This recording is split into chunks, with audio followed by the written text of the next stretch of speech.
নবমী হলে অধরা থাকবে, কারণ তাদের সব থেকে বড় ভরসাদাত্রীর নাম মমতা ব্যানার্জি।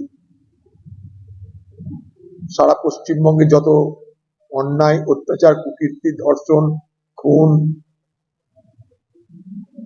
যা হবে, দুর্নীতি, সবকিছুরই একটাই আশ্রয়দাত্রী। সেই আশ্রয়দাত্রীর নাম মমতা ব্যানার্জি। সবকিছু তিনি জানেন, তিনি কিছুই দেখেন না।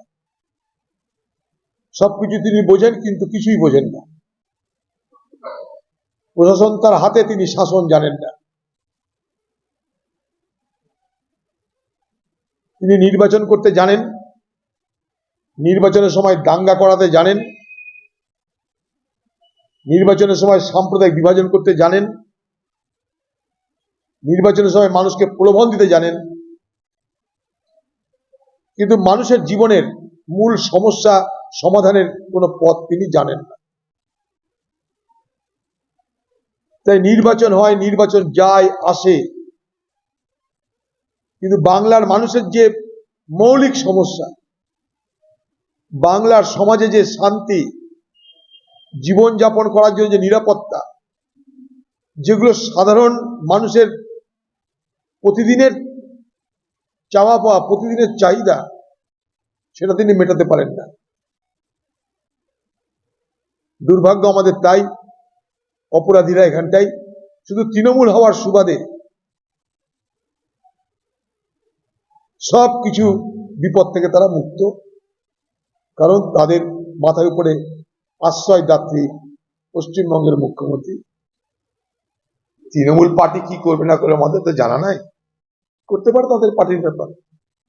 এই পার্টিতে সংগঠন টংগঠন তো কিছু নেই, এই পার্টি একটাই মাথা, একটাই ছাতা, তারাই চালাবে পার্টি। বাকি সব তো ভৃত্যের মতন আজ্ঞা বহন করতে হয়। যারা নেতা তাদেরকে আদেশ দিবে, ভৃত্যের মতন আজ্ঞা পালন করবে।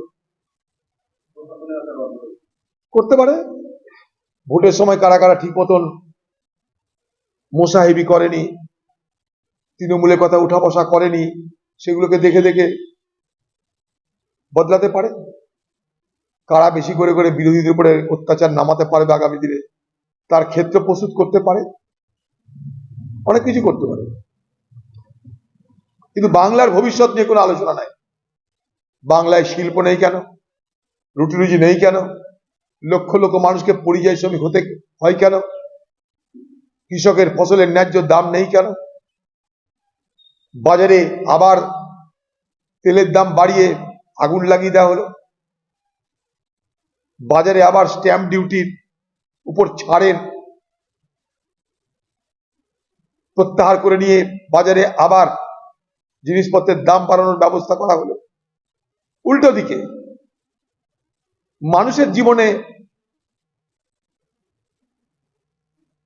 আর্থিক সুযোগ সুবিধা তৈরি করবার কোনো ব্যবস্থা এই সরকার জানে না। এই সরকার বাতেলা জানে, ভাষণ জানে, গরম গরম কথা জানে, বিভাজনের রাজনীতি জানে, আর ভোট এলে মানুষকে প্রলোভনের কথা বলে মানুষের জীবনে যে মৌলিক সমস্যা, সেই সমস্যা সমাধান থেকে বিরত থাকে।